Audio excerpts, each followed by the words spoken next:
Hey team, welcome. In this video, we're going to explore the ECG tracings that we can capture and analyze that are above the 12 lead common ECG in the pre-hospital setting. This video is intended for paramedics and paramedic students who already have an understanding of placing a 12 lead, interpreting a 12 lead, and analyzing major rhythms. Without that knowledge, you may want to review it before taking this course. Here's the objectives of our presentation. We're going to describe when, or the indicators for a 12 plus lead ECG, primarily 15 and 18 leads, identify the additional leads that are placed for 15 and 18 leads, describe the anatomical regions and the coronary arteries that are involved in our modified lead views, and identify the indicators of right ventricular and posterior ischemia and infarct. Now, the reason this comes up is because there are limitations in a traditional 12 lead ECG being performed and evaluating specific types of infarct or ischemia. Generally, as we know, the 12 lead ECG doesn't have a great direct, if you're doing just a standard 12 lead with no modification, doesn't have a direct view of the posterior. We only get a reciprocal view. And it also doesn't provide a solid view of the right ventricle or the inferior aspects. So generally, if we wanted to or suspect that those areas are having ischemia or infarct, we probably want to dig a little bit deeper and get more confirmation of that view. Just like we do when we're analyzing a 12 lead for an MI, we look for 2 or more contiguous leads and we look for reciprocal leads. All those things together are confirming what we're seeing in the primary area of the heart that we suspect has ischemia or infarct. Specifically for our 15 and 18 leads, we're going to be looking at specifically the ischemia or infarct of the right ventricle and the posterior wall of the heart.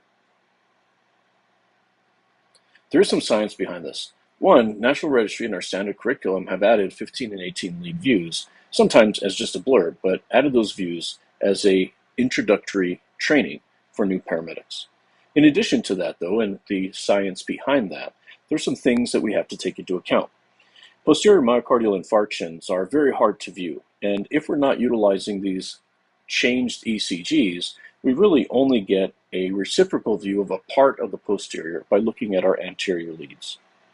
If we add leads to the 12 lead, and notice we would go up from a normal 12 lead for precordial leads between V1 and V6, now we're adding V7, V8, and V9 on the posterior. By doing this, we can increase the sensitivity to detect a posterior myocardial infarct. The 15 lead ECG in studies improved detection of sensitivity by as much as 25% over 12 lead ECGs. In another study, 15 lead ECGs correctly identified 82% of patients with posterior MIs compared to 63% with the 12 lead ECG alone. So we're better at detecting these because we have a more specific view of those regions of the heart. Also, when we're talking about right ventricular myocardial infarctions or inferior MIs, right-sided lead placement, including the quick view, but specifically here when we're adding multiple leads to our 12 lead, does increase our sensitivity or ability to detect right ventricular involvement MIs. In one study, they found that the increase by using a 15 lead ECG was 87% detection versus 53% in the 12 lead view. There are some limitations though. Specifically in the pre-hospital setting, most of our monitors are not capable of actually capturing by default a 15 or 18 lead ECG. Some of the new models are starting to add the ability to add a 15 lead ECG to the printout. So with that, we have to take multiple ECGs to capture this, generally starting with a 12 lead and then adding leads so that we can get a 15 or 18 lead view. And this is going to add time to the times that we're managing our patient. However, if we're confirming an MI that could be dangerous in our primary treatment for AMIs, I think it's well worth the time that it takes. Most of this information is associated with the hospital, so we know it may take a little bit more, a little bit less time when we're focusing on our patients in the pre-hospital setting. Generally, though, we found that emergency practitioners are not very confident in their ability to use 15 leads or interpret 15 leads. This is the start of that. When would we want to perform an ECG that has more leads than the standard 12 lead? Well, the two major indicators are suspecting that there's an inferior or right ventricular wall MI from your primary 12 lead that you start with, or you suspect that there's an MI in the posterior region with some findings that you had on the 12 lead, likely reciprocal changes that you're suspecting are reciprocal to our posterior view. If those things are present, then you would want to then add leads or change your lead views so that you can get a better picture of those regions of the heart and more accurately diagnose their condition. So how do we perform these?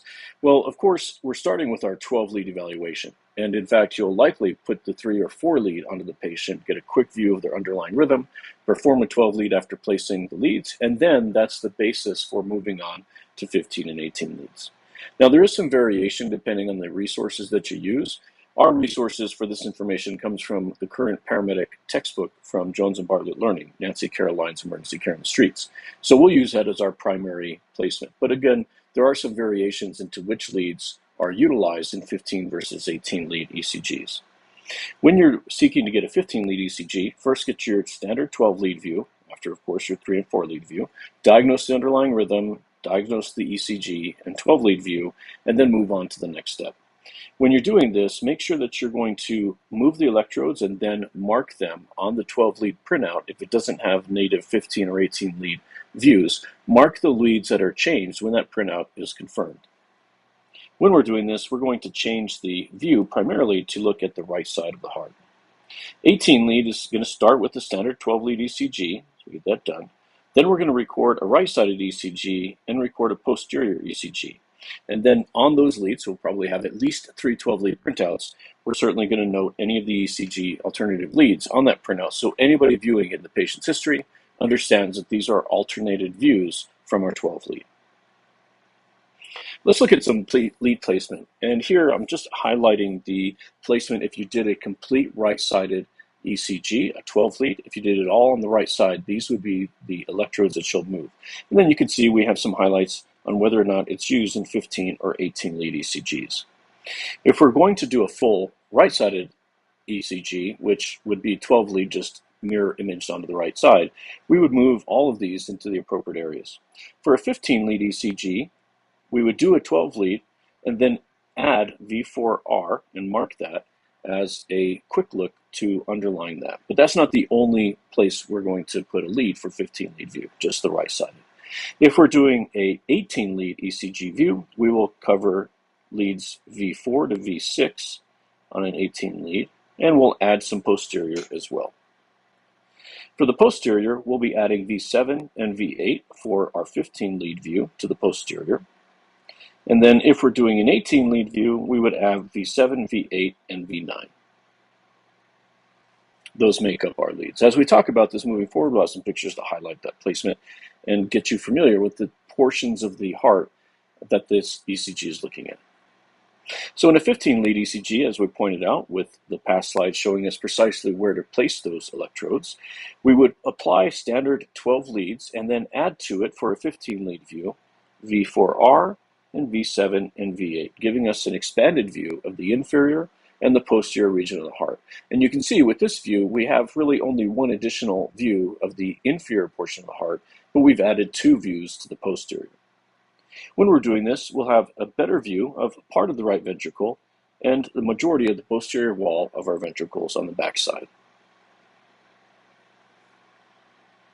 With an 18 lead ECG, we'll place our standard 12 leads, and then we would add more right side, V4, V5, and V6R, and then V7 through V9 on the posterior.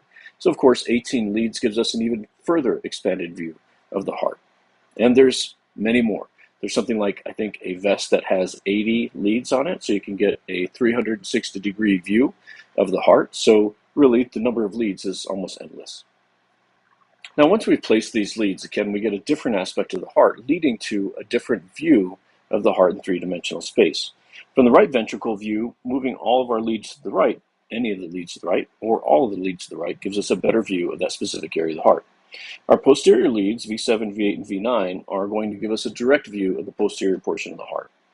Now, reciprocal leads, if we're doing a standard 12 lead, the anterior portion of the heart is showing us the reciprocal of the posterior. So if something is happening in the posterior on a traditional 12 lead, we will see reciprocal changes on the anterior portion of our precordial leads. If we're looking for an inferior AMI with a typical 12 lead ECG and we haven't moved anything, including our quick look, then primarily inferior AMI will be our primary lead groupings, 2, 3 at AVF, And then AVL gives the best view of a reciprocal view of the right ventricle. Now in this diagram, we're showing specifically the 12 and 18 lead setup. So of course our 12 lead view gives us our normal views from limb leads and augmented views. And then we get our precordial leads here. So we get the anterior and left lateral portion of the heart from our traditional view. Here, when we're talking about, it's not too blurry hopefully, when we're talking about adding leads, and in this case we're adding all the leads here, so we've got V1, V2, 3, 4, 5, and 6. So our normal 12 lead view, so we have anterior and left lateral. We've added V3 through V5 and beyond if necessary, and that's giving us more of a inferior or right-sided view of the heart. And then our posterior view from V7 through V9 gives us additional views. And here you can see the lead placement, and then these being the posterior, the lead placement associated with an 18 lead ECG. The coronary arteries that we're going to view by doing 15 and 18 leads changes somewhat. The leads we don't move are still looking at the primary coronary arteries that we'd expect. But once we start moving ECG leads to the right side of the heart, we're specifically looking further at the right coronary artery. The circumflex and our posterior descending artery are the culprits when we're looking at an ECG in the posterior view. In this diagram, you can see for a complete view of the right and left and posterior portions of the heart when we've added precordial leads through this view, and identify where these coronary arteries are branching off and part of your lead views. So when would we want to identify utilizing additional leads, and how do we identify the MI with our measurements? So if we're doing right ventricular infarction or right ventricular involvement suspected MI, and we're leading leads V3 and V4, we're generally looking for ST elevations that are basically along the lines of most of our analysis. So from the J point, one box to the right, we're going to look for ST elevation greater than or equal to 1 millimeter in lead V4R. If we have V3R and we see similar elevation, then that further gives us a suspicion that this is a right ventricular involved MI. Now let's look at some examples. This is a standard 12 lead ECG.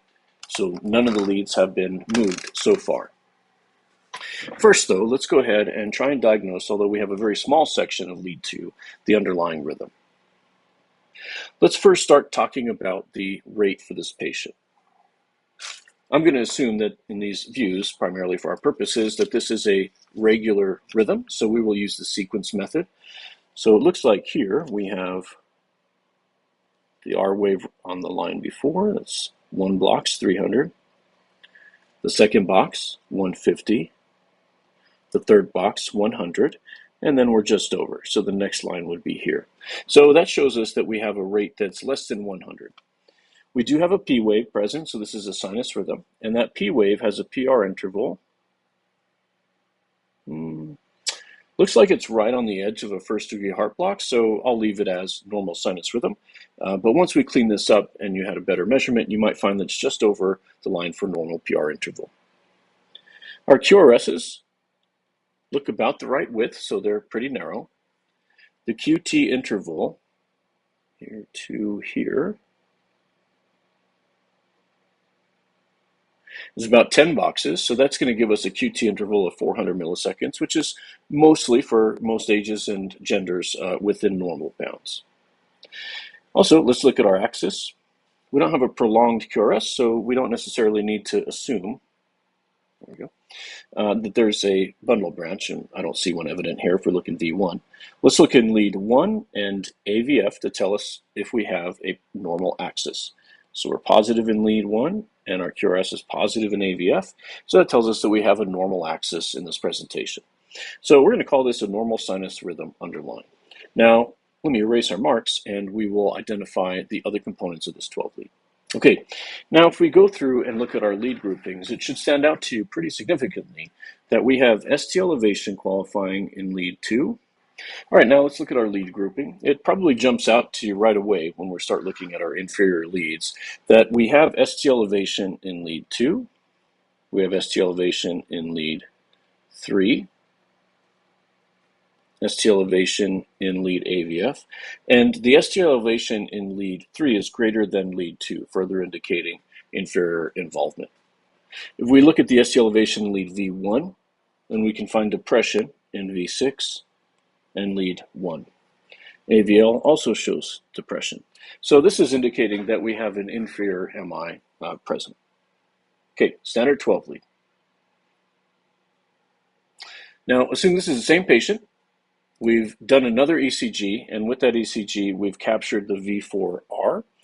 So with that view, we can also see that we maintain our ST elevation. So that further confirms our suspicion that this is going to be a patient that has a inferior or right-sided MI, especially with V4R showing about 3 millimeters of elevation. This is not the same patient, but this is a highlight of a right-sided ECG. And you can note that we've got printed on our ECG tracing that leads 3 through 6, V3 through V6 are right-sided ECGs. Okay, looking at the underlying rhythm here on lead 2, we can see that we've got, it's hard to tell, but there's a P wave. You capture down 1 in lead 2, you can see there's a P wave. The P wave looks normal. The PR interval is normal. If we use the sequence method, and I'll let you go ahead and do that,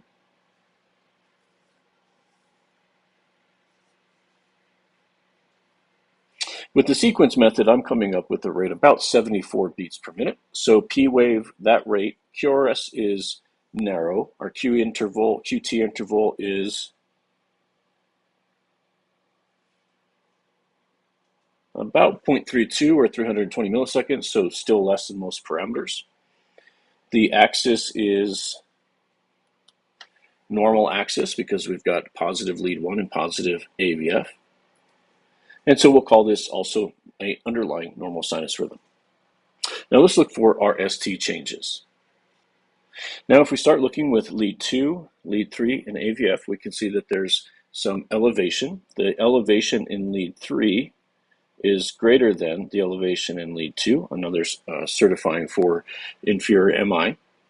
We've changed our precordial leads to highlight a further view of the right ventricle. So in doing so, we can see that in lead V1, we have a basically normal isoelectric line.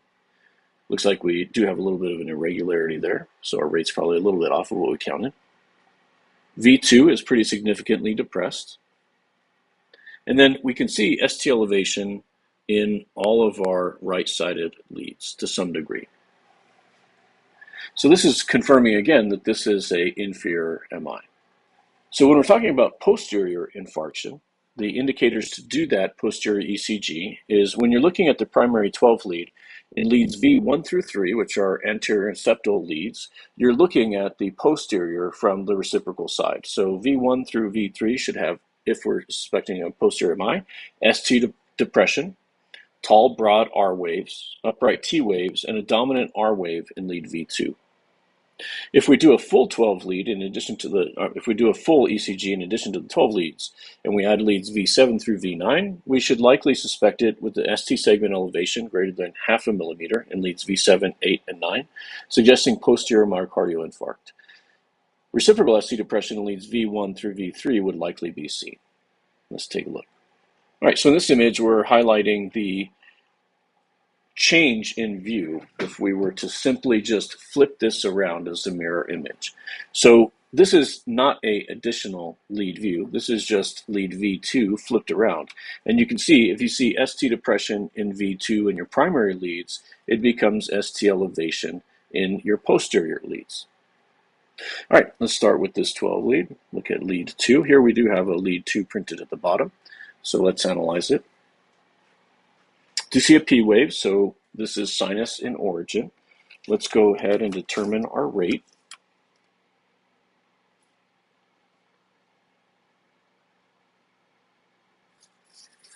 So I'm getting a rate a little less than 60 beats per minute. So this looks like sinus Brady. Let's take a look at our PR interval. Right there at the normal range, 0.12 for our PR interval. QRS is also narrow. QT interval is a little bit long, so that's going to come out to That looks a little bit long, so I think it's about 560 milliseconds, which is above our normal range for QT segments. Looking for our axis, we're mostly positive here in AVF, so I would say we're still probably a normal axis.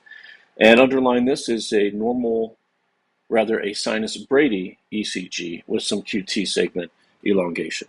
All right, now let's look at our lead views. So this is again a standard 12 lead view. We can see here that we have horizontal depression in leads V1, V2, and V3. Okay, T wave is still upright. Dominant R waves in V2. And again, upright waves in V2 and 3 for T waves. Okay, good. So this is indicating that there's a posterior MI present.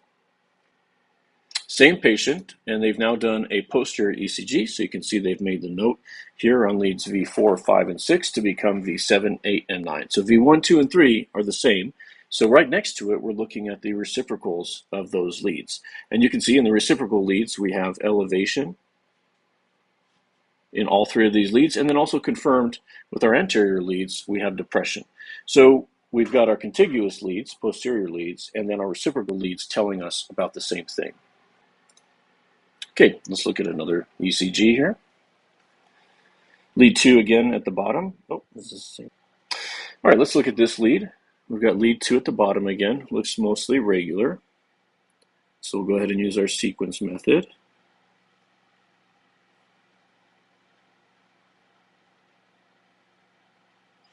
So this looks like it's between 50 and 60 beats per minute. So this is going to be bradycardia. Let's check our PR interval. There's a P wave present. So this is sinus. Looks like this PR interval is a little bit long. I'm getting 0.24.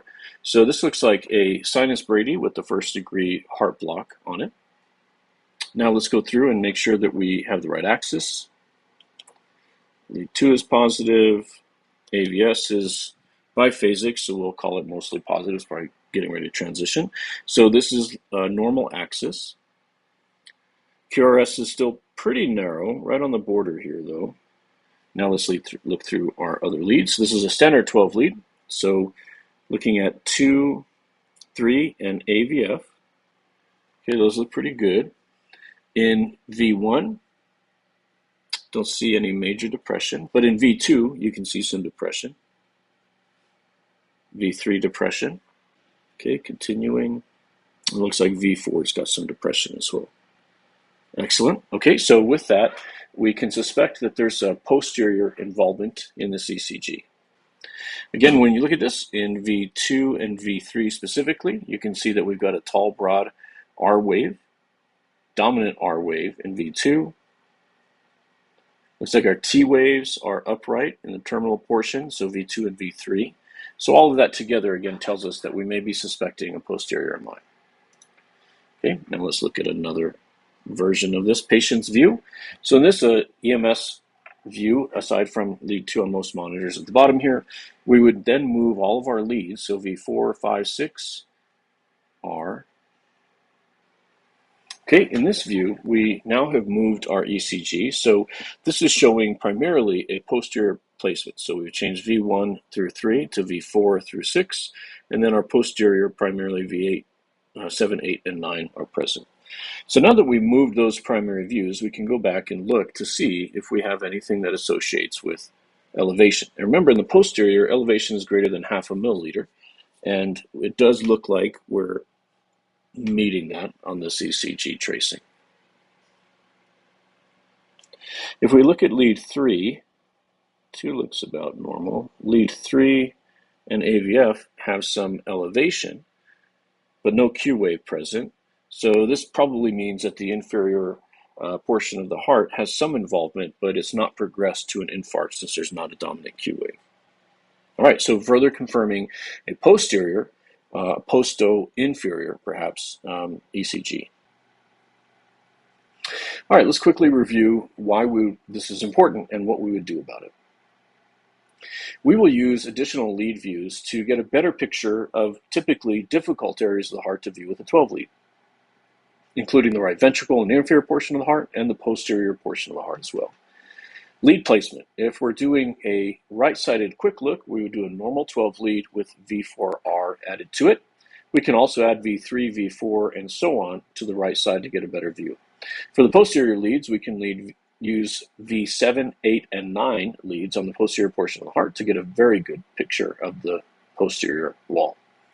And in all of this, we're looking for ST changes that would go along with our contiguous leads and our reciprocal changes, although for posterior, we might have found reciprocal changes first when we did our 12 lead, prompting us to do these further lead views.